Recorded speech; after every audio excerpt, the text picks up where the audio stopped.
네, 정치권의 동향을 대기자의 시선으로 짚어보는 목요 정치클럽 기자, 대기자 시간입니다.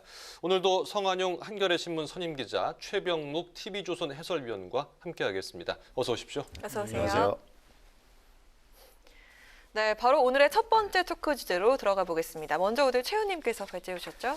네, 조금 전에 말씀하셨듯이 바로 동남권 신공항이라고도 하고 네. 영남권 신공항이라고도 얘기했었는데 네. 이게 무려 17년간 사실은 정치권에서 논의돼 온 얘기입니다. 그동안에 여러 우여곡절이 있었는데 이번에 총리실 검증위원회에서 김해 신공항에 대한 그 근본적 재검토가 필요하다. 이렇게 얘기를 해서 지금 시끌시끌 하거든요. 네. 이 문제를 다뤄보기로 했습니다. 네. 그 말씀해주신 대로 이 동남권 신공항은 뭐 그동안에 추진과 무산이 계속 반복되어 오지 않았습니까? 네. 아무래도 이 선거를 앞두고 좀 정치적 셈법이 있었다, 좀 이렇게 볼 수 있겠죠. 그렇죠. 사실 이게 출발은 2003년 1월 달에 노무현 대통령 당선자가 처음 부산에 가서 이제 간담회에서 문제 제기를 했었거든요. 네. 그때는 지역이 나오지 않았습니다. 그냥 신공항 얘기만 했었죠. 영남권 뭐 관문공항 이런 얘기를 했었습니다. 근데 그 이후에 노무현 정부, 그다음에 이명박 정부, 박근혜 정부, 지금 문재인 정부까지 보면 대개 선거 공약으로 신공항을 만들어줄 것처럼 이제 공약을 했다가 실질적으로 집권을 한 이후에는 별로 움직임이 없습니다. 그러다가 임기 말쯤에 가면 다시 이걸 뭐 무산시킨다든가 하고 네. 그 다음 선거에 또다시 공약으로 내세우고 아마 부산 시민들 가운데는 이런 기억이 굉장히 많을 거기 때문에 네. 이번에도 다시 또 내년 4월 부산시장 보궐선거 때문에 이 공약을 들고 나온 것 아니냐 이런 비판들이 지금 있는 거거든요. 그래서 이게 부산시 전체적으로 보면 뭐 환영 입장이라고 지금 얘기를 하는 그 네. 여론조사 기관들 관계자들이 많이 있습니다만 실질적으로 여론조사를 하면 여러 가지 또 부정적인 역풍의 기운도 있다. 뭐 이런 얘기들이 나오고 있습니다. 네. 성 기자님 어떠십니까? 그래서 이제 모든 일에는 이제 정치적인 배경이 있는 거죠. 그래서 이걸 정치적으로 뭐 좀 정치인들이 좀 활용한다. 뭐 어느 정도는 좀 용인할 수밖에 없는 현실입니다. 그런데 이게 부산에 신공항이 필요하다고 부산시 도시계획에 처음 등장한 게 굉장히 오래돼요. 1992년입니다. 20년 전이군요. 거의. 예, 20년이 훨씬 더 거의 됐죠. 30년 30년 이군요. 예. 그런데 참 재밌는 게요. 우리나라 역대 대통령 중에 김대중 대통령 정도만 호남 사람이고 네. 다른 분들은 이른바 TK 또는 PK 경상도 분들이 많은데 그 좀 문제가 있어요. 이를테면 김영삼 대통령 뭐 부산 사람이고요. 노무현 대통령 부산. 그다음에 이명박 박근혜 대통령은 이제 대구 경북 쪽이라고 봐야 되고요. 그다음에 문재인 대통령 부산이시고 하죠. 그래서 이게 대구 경북 쪽하고 이제 부산 울산 경남 이쪽하고 이제 너무 좀 의견이 팽팽하게 갈리면서 지금까지 해결을 못 해온 측면이 좀 있어요. 그래서 좀 안타깝고요. 이번에 그 사실은 총리실 검증위원회에서 지금 갑자기 내놓은 건 아닙니다. 이게 2018년 6월 달에 부산, 울산, 경남 광역단체장, 그때 민주당 바람이 불어서 다 가져갔죠. 그래서 네. 그쪽에서 공식적으로 국무총리실에다가 이게 그 김해 신공항이 이게 맞는 거냐 검증을 해달라라고 공식 요청을 했고요. 그 결과가 이제 지금 나온 겁니다. 그래서 2018년 6월 달에 이미 이게 김해 신공항이 이게 무산되고 문재인 정부에서는 가덕도 쪽으로 가지 않겠나라고 이미 예고가 됐었습니다. 네. 그 당시에 이제 기사를 이제 그렇게 좀 썼었죠. 근데 이제 하나 아쉬운 거는 이번에 그 검증위원회 결론도 원점에서 재검토해봐야 된다. 이 김해 신공항은 좀 문제가 있는 것 같다. 이런 건데 아니 갑자기 뭐 가덕도로 뭐 결정이 난 것처럼 막 너무 세게 드라이브를 걸고 또 이제 대구시장님은 절대 안 된다. 밀양으로 해야 된다. 이제 이렇게 해서 그 해묵은 논쟁을 다시 재현하고 있는 거 이런 부분들은 좀 불성사한 것 같습니다. 네, 이야기를 하신 대로 공방이 정말 뜨거운데요. 이 가덕도 신공항이 내년 부산 보궐선거에 거의 판을 흔들 만한 카드가 될 수 있다고 보십니까?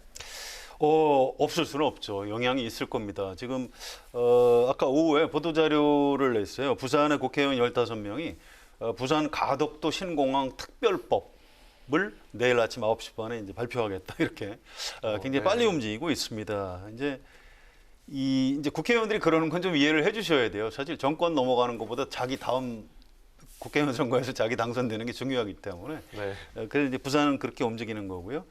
근데 이제 대구 경북에서는 뭐 절대 안 된다. 이제 펄펄 뛰고 있죠. 그래서 이게 선거 이런 부분, 그러니까 이른바 대구 경북하고 이제 부산 울산 경남 이쪽에 이제 그 당심 같은 게 갈라지면서 국민의힘 안에 이제 의견이 좀 갈리는 이런 거는 이제 아무래도 야권한테 좀 악재가 될 가능성이 있고요. 그런데 그래도 저는 국민의힘이 벌써 수십 년 집권 경험이 있는 노련한 정당입니다. 그래서 이걸 가지고 뭐 여당에 이렇게 놀아나거나 이럴 것 같지는 않고요. 나름대로 이제 여당하고 대치 전선을 거가면서 뭐 적절하게 대처하지 않을까 이렇게 예상을 합니다. 뭐 저희 기본적으로는 동의하는데 아마 국민의힘 내부에서는 그러니까 TK와 PK 사이의 그 어떤 갈등 이 고를 메우기가 쉽지 않을 거예요. 왜 그러냐면 조금 전에 말씀하셨듯이 바로 정당보다는 본인의 앞날이 훨씬 더 중요하잖아요. 국회의원들로서는. 네. 그런데 이제 예를 들어서 대구 경북을 기반으로 하는 국회의원들은 대구 경북의 이익을 위해서 어찌됐든 간에 뭐 본인의 소신이야 어쨌든 간에 그 이익을 위해서 활동을 할 수밖에 없는 것이고 또 부산, 울산, 경남 또 마찬가지란 말이죠. 네. 그건 정당이 국민의힘 소속이냐 민주당 소속이냐 하고 또 달라요. 자기의 정치적 미래는. 그렇기 때문에 국민의힘 내부에서 TK와 PK 간의 갈등은 저는 내년 부산시장 보궐선거 때까지 계속될 가능성이 높다. 이렇게 보고요. 그렇다면 이제 국민의힘 내부에 있는 부산, 울산, 경남의 국회의원들은 아마 몇 명의 예외를 빼고서는 다 가덕도 신공항에 찬성할 수밖에 없을 것이다. 이렇게 생각이 들고요. 그렇다면 이제 부산의 민심이라는 것이 조금 전에 말씀하셨듯이 바로 내년 부산시장 보궐선거 때 이 카드가 정말 현재 부산의 민심을 흐름을 전체적으로 뒤엎을 만한 카드가 될 것이냐 하는 부분은 좀 미지수입니다. 지금 부산에 계신 분들도 그 부분에 대해서 자신 있게 얘기하기는 어렵고요. 왜 그러냐면 그게 바로 아까 제가 말씀드렸듯 이게 17년간 나온 얘기거든요. 나온 얘기인데 만약에 정말 진정성을 가지고 추진하는 누군가가 있었다면 본인이 공약을 하고 당선되면 그걸 곧바로 추진했어야 돼요. 근데 그런 사람은 아무도 없었어요. 네. 그런 것 때문에 역시 이 또한 불신이 많다 하는 점이 변수가 된다고 봅니다. 국민의힘은 좀 속내가 복잡해질 것 같은데요. 이렇게 TK, PK 여론이 엇갈리기도 하지만 또 당내 의원들과 지도부 내에서도 입장 차이가 있습니다. 김종인 위원장은 가덕도 신공항 검토에 긍정적인 반면에 주호영 대표가 김해 신공항 백지와 관련 감사원 감사를 추진하겠다 이렇게 말을 했는데요. 야당의 이 딜레마라고 볼 수 있겠죠. 어떻게 정리가 될까요? 그래서 이제 김종인 위원장은 지금 당 대표죠. 비상대책위원장이니까 어떤 본인의 정치적인 이해관계를 위해서도 부산시장을 이겨야 됩니다. 그러니까 반대할 수가 없죠. 그러니까 부산의 어떤 민심에 어느 정도 부응하는 그런 발언을 할 수밖에 없고요. 주호영 원내대표는 다르죠. 본인이 대구 국회의원이기도 하고요. 또 국민의힘의 어떤 전통적인 지지층, 이런 뭐 정통 보수라고 할까요? 이쪽의 지역적 기반은 이제 대구 경북입니다. 네. 그래서 그쪽 여론을 무시할 수 없는 거예요. 꼭 주호영 의원 개인의 문제는 아니라고 봅니다. 그래서 국민의힘에서는 그 이 양쪽, 그러니까 대구 경북과 부산 울산 경남의 의견이 갈라지면 양쪽을 다 어느 정도는 대변할 수밖에 없고요. 그래서 그런 얘기를 김종인 위원장하고 주호영 원내대표가 각각 하고 있는 거지. 뭐 이 두 분이 생각이 전혀 달라서 그런 것이다 이렇게 볼 필요는 없을 것 같습니다. 네. 어떻게 보십니까? 글쎄. 아니 제가 봐도 사실은 저 김종인 위원장은 우선 서울시장, 부산시장 보궐선거를 이겨야 하는 책무가 본인한테 있고 자기 임기가 내년 4월까지잖아요. 네. 그러니까 그것만 이겨놓으면 아하. 그 다음에는 이제 뭐 그 국민의힘이 자체적으로 어떻게 하든가 아니면 이겨놓으면 다시 또 내후년 대선까지도 김종인 그 위원장한테는 뭔가 기회가 있을 수도 있어요. 예. 네. 그러니까 본인이 뭐 출마한다는 얘기가 아니고 네. 국민의힘에서 다시 또 뭐 지원을 요청할 가능성도 있고 예. 그렇기 때문에 일단 김종인 위원장은 이기는 게 중요하니까 그렇다면 이 가덕도 신공항 문제를 찬성할 수밖에 없다 이렇게 보고요. 주호영 원내대표 지금 말씀하신 대로 바로 대구 경북 그러니까 대구 출신이기 때문에 네. 본인의 또 정치적 미래를 위해서라도 그렇겠네요. 이거는 일단 반대했다는 기록을 남기지 않으면 안 되는 그런 절박함이 있는 거죠. 그렇군요. 그런데 이 가덕도가 4년 전에 이 꼴찌 후보지였거든요. 그렇죠. 지금 이것도 상당히 부담이 될 것 같은데요. 뭐 특별법으로 절차를 건너뛰고 이번에는 좀 어떻게 현실화가 될 수 있다고 보십니까? 전망을 어떻게 하세요? 아니, 그러니까 특별법을 만들어서 모든 절차 어찌 보면 다 무시하고 하겠다는 거 아닙니까? 지금 민주당과 네, 저 여권이 저는 하겠다는 것으로 읽힙니다, 저한테는. 근데 이제 4년 전에 바로 꼴찌였다고 그때는 밀양에 또는 가덕도에 그 활주로를 하나 만드는 방안, 두 개 만드는 방안 이렇게 해서 4개 안을 하고 네. 그다음에 김해 신공항 확장하는 방향, 김해공항 이렇게 해서 5개 안을 가지고 했는데 가덕도가 4위, 5위를 했어요. 그러니까 그거는 이제 돌파해야 될 대목인데 그런 걸 뭐 지금 경제성이나 뭐 이런 하나하나 어떤 과학적인 방법으로 돌파하는 게 아니고 그냥 지금 민주당에서는 정치적으로 돌파하겠다는 거 아니겠습니까? 네. 그렇기 때문에 이게 이제 그 어떤 과학적으로 이 문제를 들여다보는 그 사람들이 틀림없이 부산, 울산, 경남에도 있을 거거든요. 예. 그런 분들의 그 역작용, 역풍 이런 거를 이제 그 뚫고 나가야 하는 부담이 있는 거죠. 네.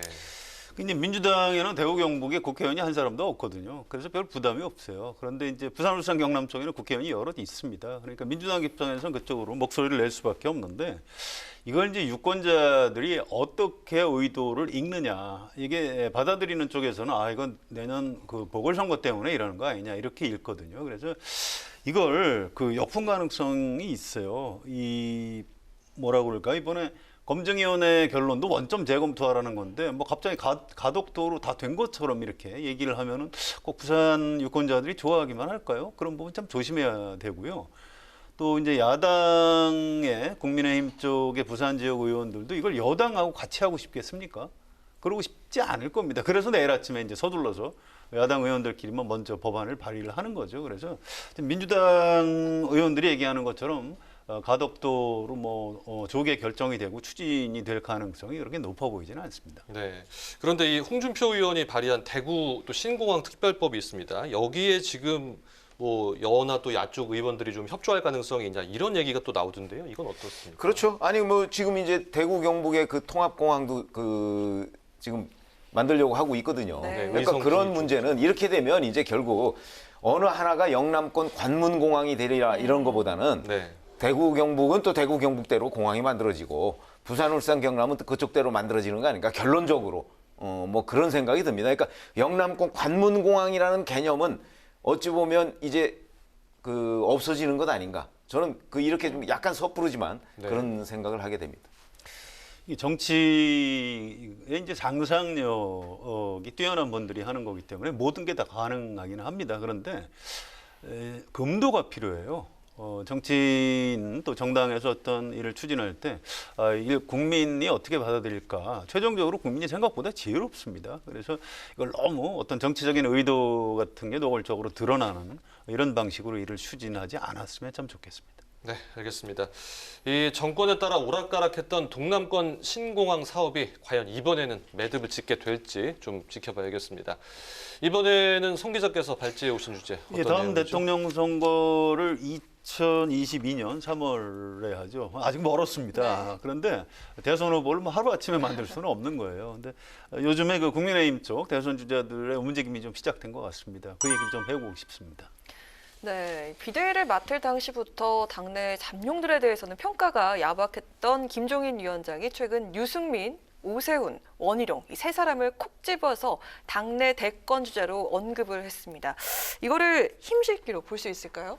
물론 힘식기 측면이 있지요. 네. 그런데 좀 그동안 너무 힘을 안 실어주시다가 뒤늦게 당내에서 하도 그 불평불만이 많이 나오고 그러니까 이제 좀 뒤늦게 하는 것 같아요. 국민의힘 의원들 중에 김종인 효과 이런 얘기를 하는 사람들이 있습니다. 이제 김종인 위원장이 뭐 나이도 일단 나이 한국 사회에서 나이가 중요하잖아요. 나이가 많으시고 경륜도 많고 이런 분이 대표로 있으니까 다른 정치인들 굉장히 좋은 정치인들이 많은데 다 이렇게 꼬마처럼 미치는 측면이 있어요. 네. 그래서 맨날 뉴스에는 김종인 위원장만 나오고 아니 그 이래하고 정당에 무슨 미래가 있습니까? 그러니까 의원들이 막 이제 불평불만을 했죠. 그러니까 김종인 위원장이 그걸 잘 알고 있는 겁니다. 그래서 그렇지 않다. 우리 당에도 이런 좋은 대선 주자들이 있다라고 이제 한번 이제 띄워준 거죠. 네. 이제 이걸 보육 리더십 이렇게 표현하는 분도 있던데 이게 꼭 좋은 거는 아닙니다. 사실 대선 주자 정도 되는 분들은 김종인 위원장이 뭐라고 하든 관계없이 좀 본인이 치고 나와야 되는데 이런 부분은 이제 국민의힘 대선 주자들이 이제 앞으로 좀 어떻게 극복해 나갈 수 있을지 이런 게 관점인 것 같습니다. 네, 이렇게 세 사람을 콕 집었는데 어떻게 보십니까? 저는 이걸 윤석열 매기 효과라고 봅니다. 매기 효과요? 왜 그러냐면 사실 지금까지는 잘 아시다시피 이거 기억나실 거예요. 김종인 비대위원장이 자 11월 달이나 12월 달쯤 되면 자연스럽게 그 어떤 대선 후보나 이런 사람들이 두각을 나타낼 것이다 이런 얘기를 했는데 지금 안 나타나고 있거든요. 그러니까 그런 점에서는 아마 김종인 비대위원장이 그런 노력이 실패한 것 아니냐 하는 분석도 당내에서 있어요. 그러면 이제 결국 기존 주자들한테 그 눈길을 돌려야 되는데 기존 주자들은 지금 여론조사나 이런 데서 전혀 뜨고 있지 않아요. 반면에 당 밖에 있는 정치를 할지 안 할지도 아직 모르는 그런 윤석열 검찰총장은 지금 범야권으로 해서 뭐 날개를 단듯이 저렇게 나르고 있단 말이죠. 그런 점이 최근에 너무 많이 부각돼서 자, 국민의힘에는 사실상 아무도 없다. 맨 당 밖에 있는 뭐 윤석열 검찰총장, 안철수 대표, 뭐 이제 전에 있었던 뭐 홍준표 전 대표 뭐 이런 사람은 그래도 그나마 뭐 명맥을 유지하고 있는데 당내에 있는 여기 오세훈 전 시장, 뭐 원희룡 제주지사, 뭐 이런 분들은 유승민 전 의원 이런 사람들은 전혀 지금 그 존재감이 없어요. 그러다 보니까 이제 그 당내에서 김종인 위원장에 대한 여러 가지 비판이 있었던 거죠. 그러니까 본인이 뭔가 이제 인큐베이팅의 필요성 뭐 이런 거를 지금 보육 말씀하셨는데. 그렇죠. 보육이 영어로 얘기하면 인큐베이팅입니다. 이제 그런 필요성 때문에 지금 그 이렇게 좀 띄워주고 있는 것인데 그렇게 한다고 해서 과연 얼마나 효과가 있을까 저는 미지수입니다. 네, 이제 좀 거론되는 후보들을 좀 살펴봐야겠습니다. 직접적으로요. 그 세 사람 중에서 지금 유승민 전 의원의 행보가 좀 눈에 띕니다. 서울시장은 뭐 안 나가고 바로 지금 차기 대선에 직행할 뜻을 지금 분명히 했는데요. 뭐 사무소 개소식에 지도부와 현역 의원만 60명이 참석을 했다고 합니다. 앞으로 좀 이 국민의힘의 최대 개파가 될 가능성 있다고 보십니까? 그 60명이면요. 지금 대략 그 이제 100여 명 되지 않습니까? 국민의힘 의원들이. 아, 자, 그러면 절반을 넘었다. 이렇게 생각하기 쉬운데 사실 저 사무실 개소식이나 이런 데 가면요. 그냥 그 계파가 아니고서도 그냥 가서 명함을 내미는 의원들이 저는 다수라고 봅니다. 그렇기 때문에 앞으로 만약에 그 오세훈 전 시장이나 아니면 원희룡 지사가 사무실 개소식을 했다. 내가 대권 출마를 위해서 이렇게 얘기하면 거기도 또 한 5, 60명 갈 가능성이 굉장히 많습니다. 이게 과거에 보면 1997년도에 신한국당의 구룡이라는 대권 주자들이 있었는데 네. 그 대권 주자들 사무실 개소식에 다 모인 의원들을 합치면요. 당 소속 의원의 한 5배쯤 됩니다. 그렇기 때문에 저런 현상은 지금 말씀하셨듯이 곧바로 개폐가 될 가능성은 높지는 않고 다만 유승민 전 의원이 선두주자로서 일단 깃발을 꽂았다 하는 데 의미를 두면 되겠습니다. 네, 어떻게 같은 의견이십니까? 예, 저도 마찬가지입니다. 이게 행사 품앗이라고 있어요. 의원들끼리 서로 뭐 출판 기념회 하면 우르르 가줍니다. 이제 머리숱 채워주러 뭐 그런 현상이라고 보시면 되고요. 유승민 전 의원 참 좋은 정치인이에요. 여러 가지 고민도 많이 하고 또 정치를 굉장히 오래 했습니다. 뭐 그 아버님도 정치를 하셨고요. 근데 이게 당내 의견을 들어보면 참 쉽지는 않아요. 지난 대선에 출마하셨죠. 이분이 4등 했는데 6.76%. 정의당의 심상정 후보를 겨우 이겼어요.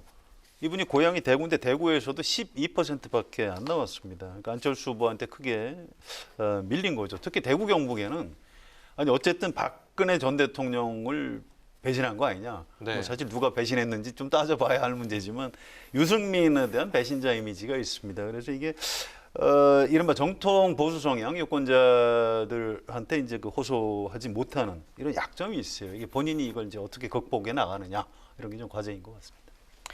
네, 유승민 전 의원도 그렇고요. 오세훈 전 시장도 서울시장 출마설 일축하고 지금 대권행에 방점을 두는 모습인데요. 오세훈 전 시장 같은 경우에는 광화문 광장 공사 등에 현안에는 목소리를 지금 내고 있습니다. 범야권 서울시장 후보 지지도 1위인데요. 오 전 시장 행보는 어떻게 보시는지 여쭙겠습니다. 이게 이제 결국 유승민 전 의원 행보하고 거의 비슷하다고 봅니다. 네. 그러니까 본인은 이제 뭐 서울시장을 과거에 2번씩이나 했었고, 그다음에 이제 맨 그 마지막에 이제 무상급식 문제 가지고서 사실 서울시장을 사퇴했던 거 아닙니까? 네. 그게 어찌 보면 지금 이 전국 변화의 하나의 단초가 됐다 이렇게 네. 얘기할 수가 있는 거거든요.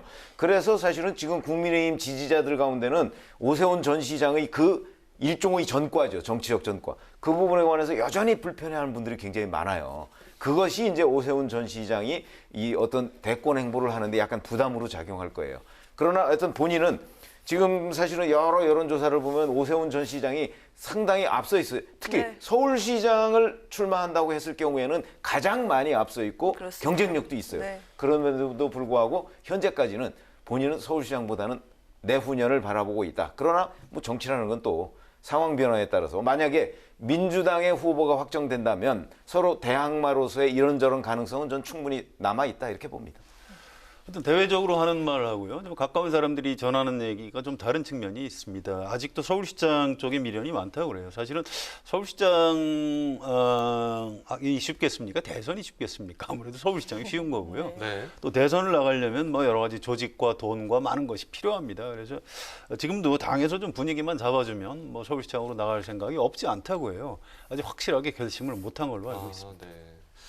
그리고요, 이 원희룡 제주지사는 지금 제주도에서 이제 중앙 정치로 좀 넓히려고 정치적 입지를 넓히려고 하는 것으로 알고 있는데요. 어떻게 좀 가능성 어떻게 보십니까? 뭐 그러니까 현재 서 있는 입지가 좁기 때문에 앞으로 넓어질 가능성이 더 넓다. 뭐 맞는 얘기 아닙니까? 현재가 좁기 때문에 현재가 좁기 넓어질 때문에. 일밖에 없. 예, 역설적으로 일이 많이 이제 남아있다. 그런 거죠.